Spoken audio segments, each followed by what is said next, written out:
Ozdiruvchi ukollarni hamma e'tibor bergan bo'lsangiz, endokrinolog maslahatidan keyin qiling deyishyapti. Sababi preparatlarni ba'zi bir hollarda ishlatish mumkin emas va ular yomon asoratlarga olib kelishi mumkin.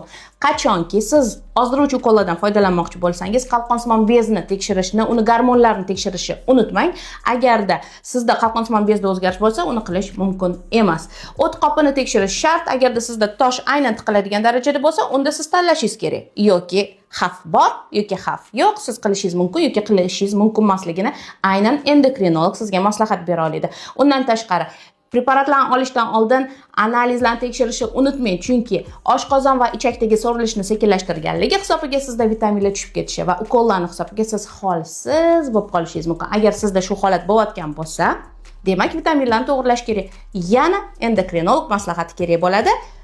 Agarda ozdiruvchi preparatlarni olib holsiz bo'lib, qaysi vitaminlarni ichishni bilmay yurgan tanishlaringiz bo'lsa, bu videoni yuborib qo'yishni unutmang. Endokrinologga maslahatga kelib ketishsin.